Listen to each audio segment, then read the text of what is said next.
Let's talk about non-commerce background students who are willing to write SEBI examination in 2025. The phase 1 of the examination is supposed to be held on 10th January, which means we still have a lot of time left for SEBI examination, almost 60 days. A lot of engineers specifically, and some people, some students from humanities background have been willing to know as to how can they prepare for this examination without having any kind of background in commerce subjects. Because we have this much time, it is possible, it is very much possible, it is not a gimmick when I say that you can still prepare for SEBI 2025 being a non-commerce background student. You just have to be smart and you have to strategize your prep in a certain way so that you can uh, make the most of your time the next 60 days.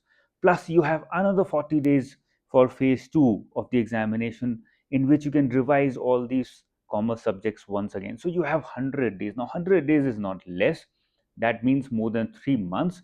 That is the amount of time that you get between prelims and mains of civil services, where you prepare a lot for the mains examination, and there you have so many subjects, so much depth to be covered. Here you don't have to do that. So what exactly can we do? How exactly should we be moving forward? The first step, I have divided the entire sequence into 4 steps, and I will be taking you through the entire timetable as well. The first step is to understand the syllabus, and that is what I'm going to focus on a lot in today's session.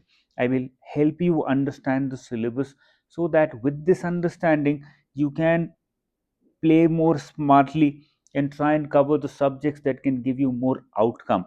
Remember, it is a case of input to output ratio. The more your input is, doesn't mean that your output is also uh, correspondingly going to be higher. Does not happen always. कुछ students होते हैं जिनका input बहुत बहुत high है, 100 units, let's say हमने units में डाल दिया, और आउटपुट बहुत कम है, 20 यूनिट्स आउटपुट निकल रहा है.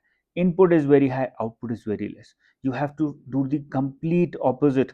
Try and minimize, try and keep the input to a minimum or to the level that is expected out of you in the examination, not to go for any shortcuts.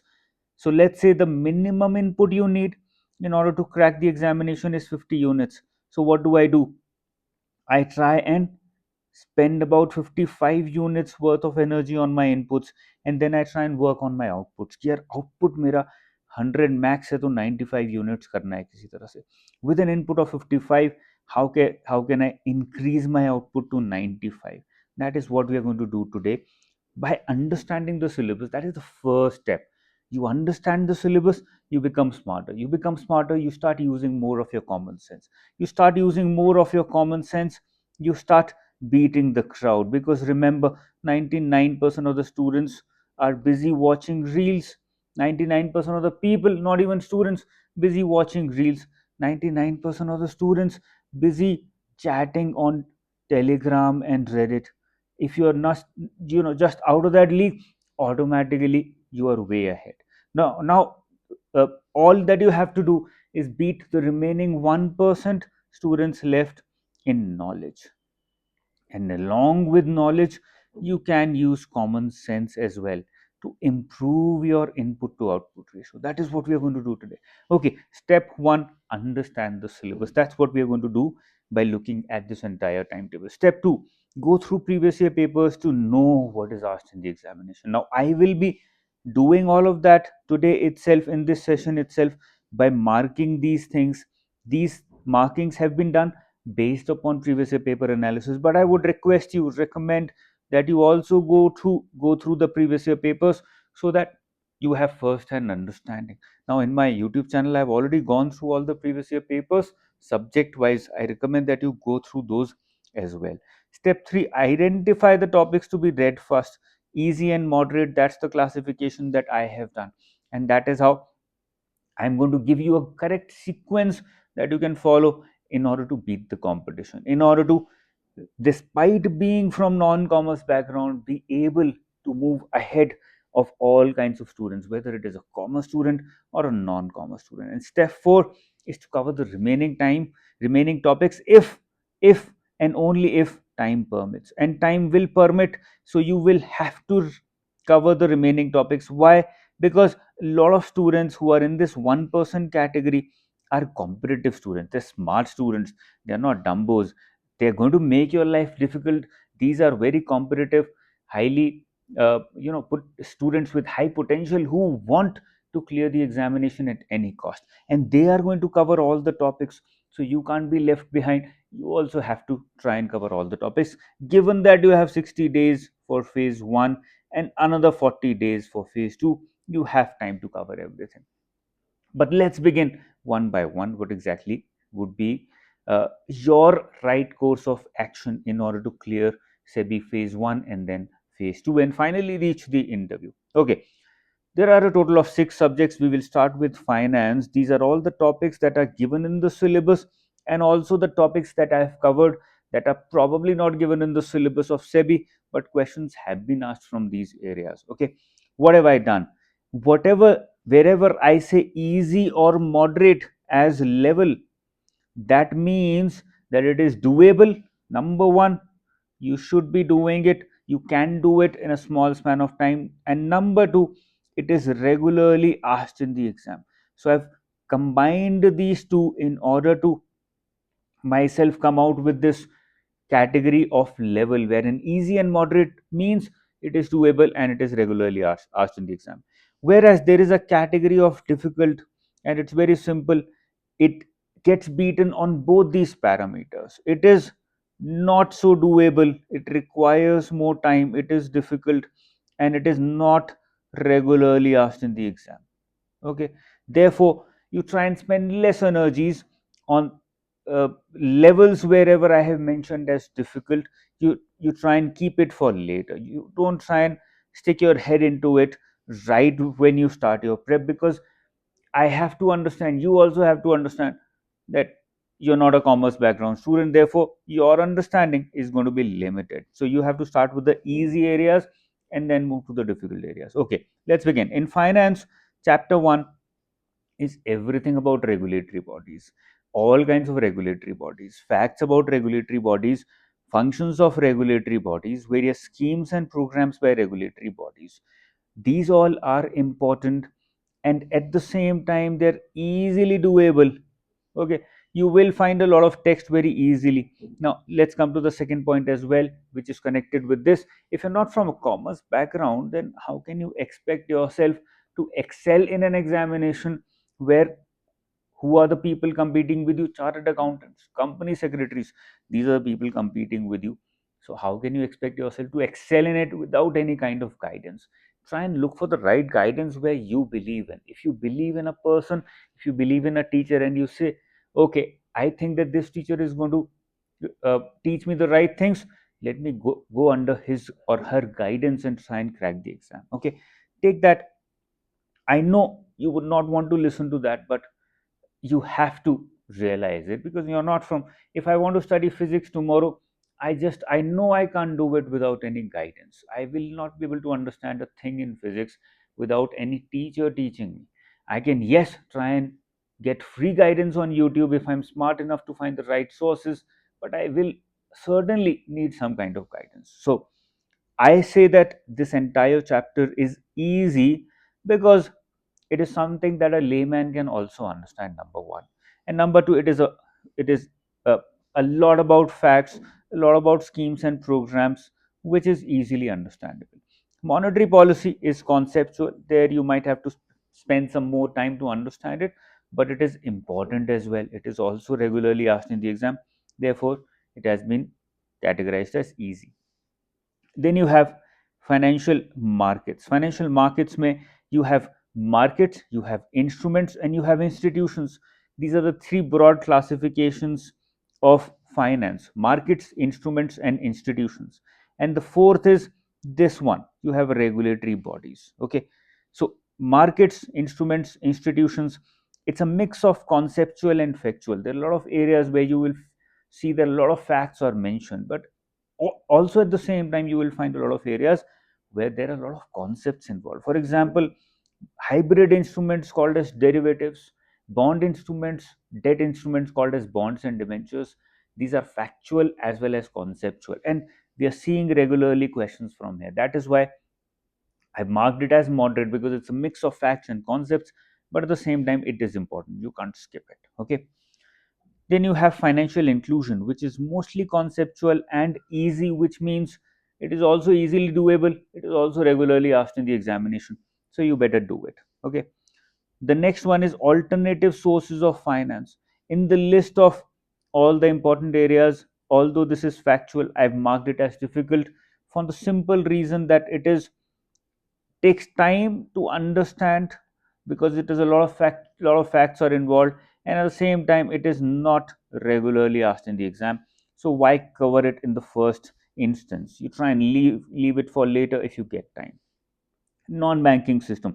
Although non-banking system has become important in RBI exam, but in this exam we are still not witnessing a lot of questions from non-banking systems, especially NBFCs. That is why I've labeled it as difficult and not as easy or moderate. You can leave it for later as well.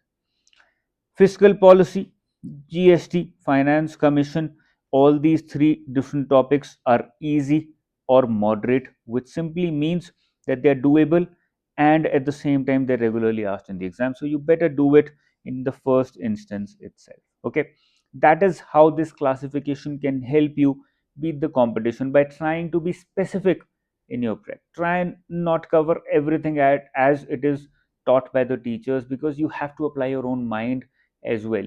At the end, you just have 60 days left. So you have to be a lot more decision making at this point of time. You can't just leave everything to the teachers. You have to take your own decisions as well. Okay. Management chapter 1 is introduction, evolution, management functions and rules. It is easy and conceptual. You have to start with this topic only. Organization structure, introduction to organization behavior. Again, you have to do it. Personality and perception, this is something where I'm not seeing questions being asked in the exam regularly. That is why I've labeled it as difficult. So you cover it later.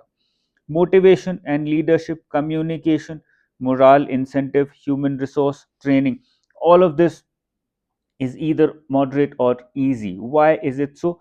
Because it is regularly asked in the examination. It might be difficult in reality. Some areas, specifically like conflict and change, they're difficult topics, they're not so easy, but we're witnessing questions regularly from here. So you have to cover it in first instance. Okay, let's move down. When you come to economics, you will see a lot of difficult topics being mentioned here. This reduces the amount of time that you have to spend on these topics in first instance. So you can just leave these topics and focus on these topics instead. They would improve your efficiency and at the same time ensure that you cover economics in the given time frame of 3, 4, 5 days. Okay.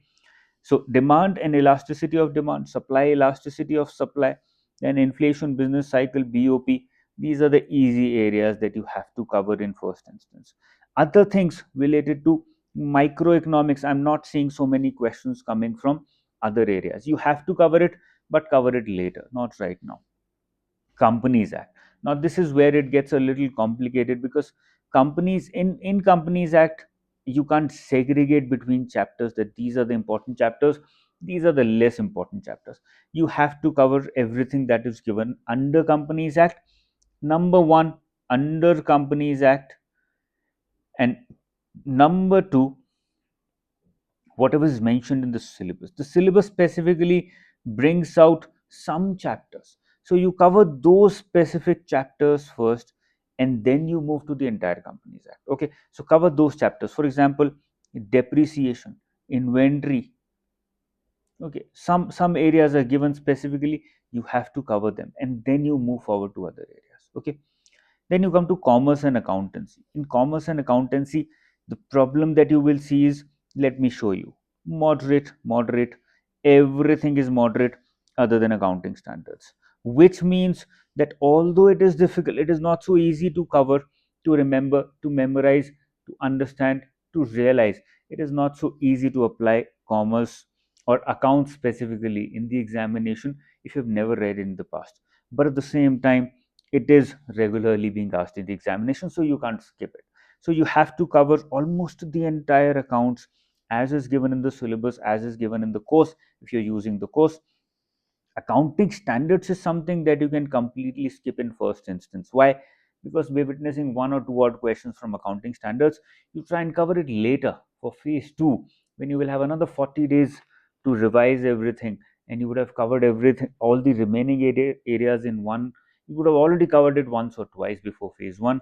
So now you can spend some time on covering these areas that you've skipped in phase 1. Okay, that is how you can move forward.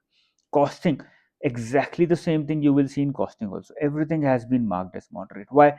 Because the paper of costing is evolving with time.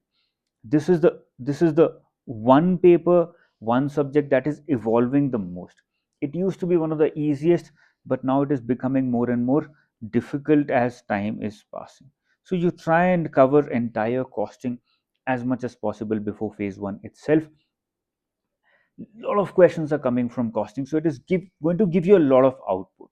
It is going to give you a lot of feedback. Okay, you will enjoy uh, in the examination. You will enjoy the fact that you spend time on costing and now you're getting the result. You're getting a lot of questions from costing. Okay, and that is expected to increase only in the coming future, in the coming examination as well. So this is all about non-commerce background students. I will share this PDF also with you. As I said, cover the easy and moderate areas first, and then move to the difficult areas. If in the first 60 days before phase 1 you can cover the easy and moderate areas, that will do the job for you. That will clear the path for you to move towards phase 2. And then in before phase 2 you can cover difficult areas once, and then you can revise easy and moderate once again. Okay, that is all from my side. Keep studying hard. In case of any queries, any issues, you can reach out to me. This is the number of my counselors. My enrolled students, I hope they have my personal number. That is where they can WhatsApp me and reach out to me personally as well. Okay, this is all. Keep studying hard. All the best. Bye bye.